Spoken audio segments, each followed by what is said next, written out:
Hello everyone! Kumusta na ang lahat? Sana ay okay kayo dyan. Happy Wednesday. Good evening dyan sa Pilipinas at good afternoon dito sa amin sa Netherlands. By the way, my sharing for today is about how to look sexy on a budget. O diba? You don't have to break the bank just to look sexy, just to look good, just to look beautiful. Just simple, know how to style, and of course, know your body shape. That's very important. So ngayon, as you can see, it looks like very plain t-shirt. Nabili ko to online. Hindi ko na sabihin yung pangalan kasi hindi naman ako nagpo-promote, not unless mag-sponsor sila, o diba? O baka naman. Yun nga, alam nyo, disappointed talaga ako sa t-shirt na to. Kasi sa picture nakalagay, ang sleeves niya ay hanggang dito. So, ganyan. Malaki. Ang ganda talaga sa picture. Tapos, ito, I got this with very short sleeves. Although, magagamit pa naman din. At saka, girl, hey, may ano siya.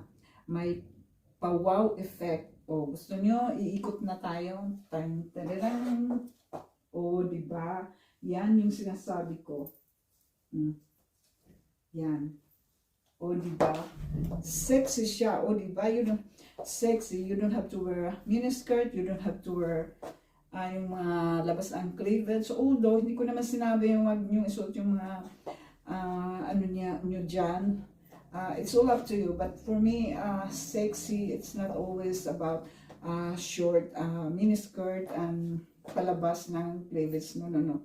There are so many ways to look sexy. Kagaya nitong t-shirt na to. I love this detail niya. O diba yung likod niya?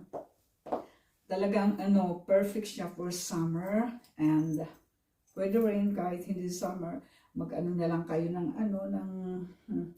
ano ba to? Poncho or sweater kung lamigin kayo. Anyway, yun nga,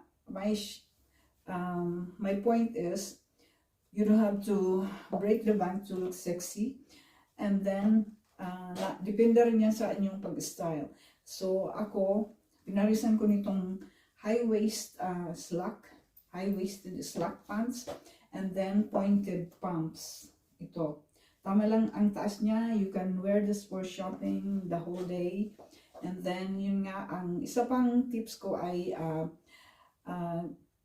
para sa ating maliliit na tao, magiging best friend nyo ang high-waisted pants kasi tingnan nyo, nakaka-elevate talaga ng inyong shape and height. The more you wear yung mga, ano ba to? Hipster, ay magiging lalong punggok tayo tingnan. At saka, hindi lang trends itong pointed pants, but it also elongates your body shape at looks. O diba? Tingnan nyo, nagiging matangkad tingnan tayo talaga. So, if I were you, be careful with styling, okay? Yung hindi kayo nagmumukhang, punggok or whatever. Kaya na-share ko to para magkaroon din kayo ng idea.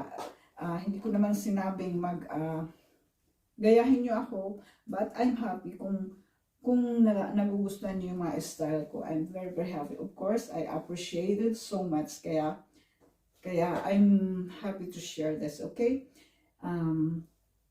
Yun nga, pag online talaga, maraming expect what to expect, di ba? Kaya mas maganda talaga pag bibili sa tindahan, makikita mo yung kung magugustuhan mo talaga, o di ba?